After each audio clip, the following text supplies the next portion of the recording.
What's up everyone? Welcome back to the channel. Today, we're going to be looking at something absolutely insane. I'm talking about villages that are so bizarre, so completely out of this world, that you're going to think they're straight out of a movie or a video game. I literally spent the last week just staring at pictures of these places, and my mind is still blown. We're talking about entire towns, underground villages with no roads, and even a town where almost everyone lives in the exact same building. It's going to be a wild ride, and I promise you, these places are 100% real, even though it seems impossible. These aren't just slightly quirky places. These are communities that have adapted to their environments in the most extreme ways imaginable. We're going to explore 7 of the absolute strangest villages on Earth. And with each one, the weird factor just gets cranked up to a whole new level. Before we jump into our first insane village, I have a challenge for you. If you know of any other super strange or weird villages that we don't cover in this video, I want you to spam the comments down below and tell me all about them. Alright, first up on our list, we're heading down under to Australia, to a place called Coober Pedy. Now from the surface, it might just look like a dusty, barren patch of desert, but what you don't see is that almost the entire town is hidden beneath your feet.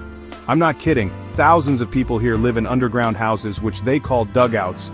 It's like an entire secret civilization hiding from the world. So why on earth would an entire population decide to live like desert ants? The answer is simple: the heat.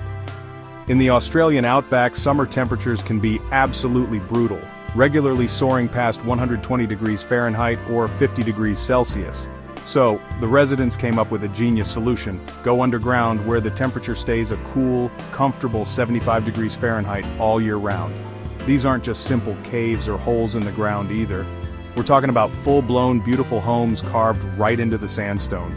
They have bedrooms, living rooms, modern kitchens, and even Wi-Fi. There are underground churches where people worship, underground bookstores where you can browse for your next read, and even underground hotels for tourists who want to experience this unique lifestyle. Imagine going on vacation and your hotel room has no windows because it's literally buried in the earth. The town is also famous for being the opal capital of the world. The entire reason people settled in this harsh environment in the first place was to mine for these precious gemstones. So, many of the homes actually started out as old opal mines that were later expanded and converted into living spaces. So, you have this town where people live in holes, work in holes, and pray in holes, all because of the insane heat and the hunt for shiny rocks. Okay, so we just saw a town that lives underground. Now I want you to picture a village where you can't even drive a car. Not because they don't like cars, but because there are literally no roads. So how do people get around? They use boats. We're heading to the Netherlands, to a fairy tale village called Giethoorn.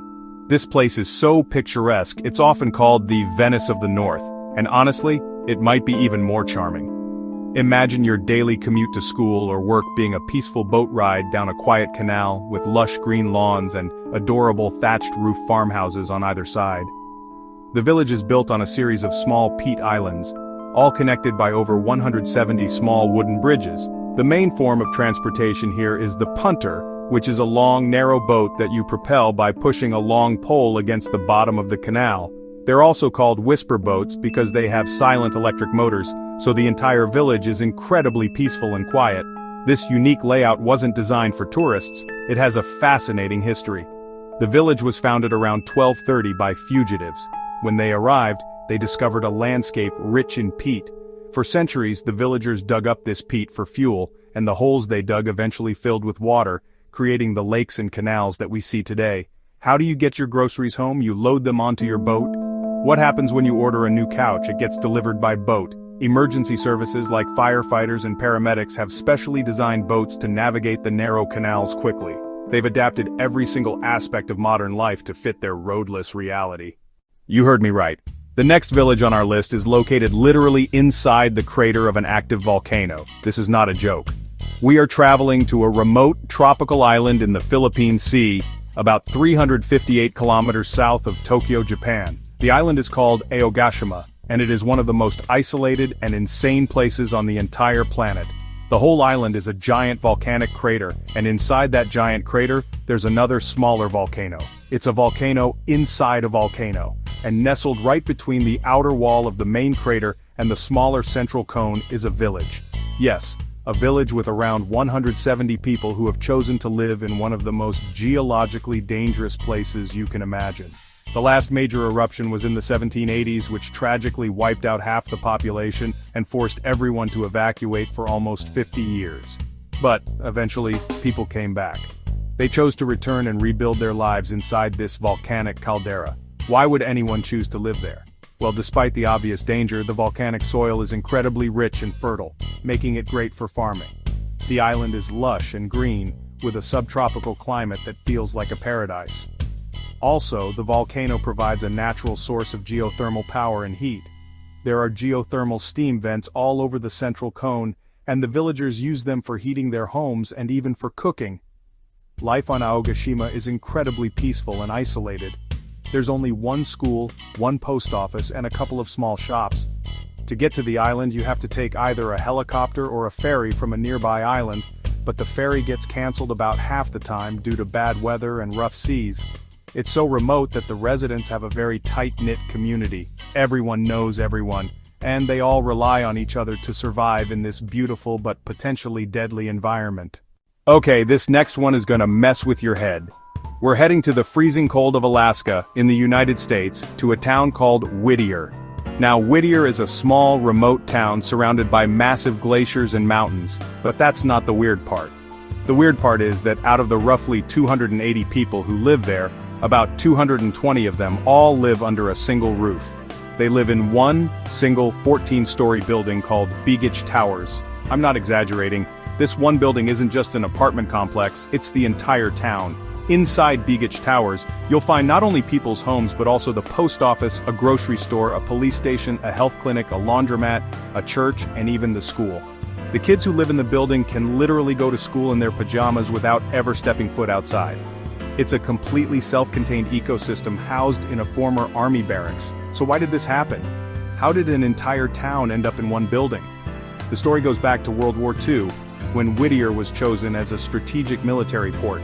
The army built these massive, sturdy buildings to house personnel. After the military left, these buildings remained, and civilians started moving in. Given the harsh, isolated environment, it just made sense to centralize everything in one place to protect residents from the brutal Alaskan winters. Life in Whittier is defined by two things: the building and the tunnel. The only way to get to Whittier by land is through the Anton Anderson Memorial Tunnel, which is a one-lane, 2.5-mile-long tunnel that goes right through a mountain. But here's the crazy part. The tunnel is shared by both cars and trains, and it closes every night at 10:30 p.m. If you miss the last opening, you're stuck on the wrong side of the mountain until the next morning. Imagine what life must be like. Your mayor, your police chief, your teacher, and your pastor are all your neighbors, living just a few floors away.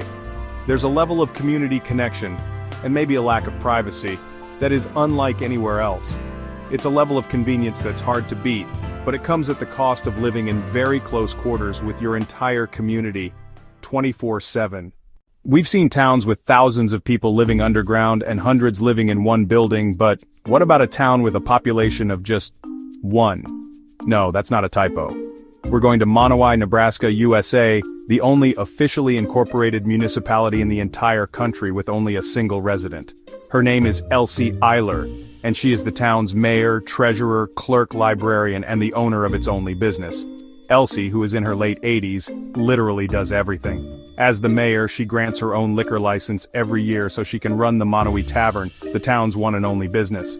As the town clerk, she collects taxes from herself to keep the town's 4 streetlights running and to maintain basic public services. The story of Monowi is a common one in rural America, but taken to the absolute extreme. The town peaked in the 1930s with a population of about 150 people, with a railroad, a post office, several grocery stores, and even a jail. But as farming became more mechanized and younger generations moved away to cities for jobs, the town slowly emptied out. By the year 2000, the only people left were Elsie and her husband, Rudy. When Rudy passed away in 2004, Elsie became the last remaining resident of Monowi. Instead of leaving, she decided to stay. She loves her town and her life there. Her tavern has become a destination for tourists and journalists from all over the world who are fascinated by her story. The town's library is also a special project. It's housed in a small shed and contains about 5,000 books that were collected by her late husband Rudy. It's called Rudy's Library, and anyone who visits is welcome to browse and borrow a book. Elsie Eiler is a living legend. It shows the power of one person's will to keep a place alive. Okay, the next village looks like it was hit by a meteor that just stopped halfway through crashing. We're off to Spain, to a place called Setenil de las Bodegas, in Andalusia. What makes this town so unbelievably strange is that many of its houses aren't just built next to a cliff, they are built directly into and underneath a massive rock overhang. The rock itself forms the roofs and walls of the houses. Walking down some of the streets in Setenil feels like you're in a cave. You look up, and instead of the sky, you see a gigantic slab of solid rock just hanging over your head. The whitewashed walls of the houses are built right up to meet the natural curves of the gorge, which was carved out over thousands of years by the Rio Guadalporcún. This unique architectural style wasn't just for looks, it was incredibly practical. Just like the underground homes in Coober, Pedy, the rock provides natural insulation. The town has a long and fascinating history believed to have been inhabited since prehistoric times. Its strategic, defensible location made it a valuable stronghold during the conflicts between the Catholic monarchs and the Moorish kingdom. The name Setenil is said to come from the Latin septem nihil, meaning 7 times nothing, referring to the belief that it took 7 sieges for Christian forces to finally capture the town from the Moors. Today, these cave-like streets are filled with bustling tapas bars and shops. You can sit outside a cafe, enjoy some local food, and literally reach up and touch the ancient rock ceiling above you. It creates one of the most unique and memorable dining experiences you could ever have. Imagine living in one of these houses. Your ceiling isn't drywall. It's a geological formation that's thousands of years old. It would be like living inside a piece of history, constantly reminded of the immense power of nature that literally shelters you. For our final and possibly weirdest village, we are traveling to the high Arctic, to a place called Longyearbyen, in Svalbard, Norway. It is the world's northernmost settlement of any significant size, located deep inside the Arctic Circle. It's a place of extreme cold, polar bears, and a period of darkness that lasts for 4 months straight. But the strangest thing about Longyearbyen is its laws. For example, it is technically illegal to die there. It's not that they'll arrest you if you have a heart attack, it's a practical measure. The town discovered that because of the extreme cold and the permafrost, the permanently frozen ground, bodies buried in the local cemetery from decades ago were not decomposing.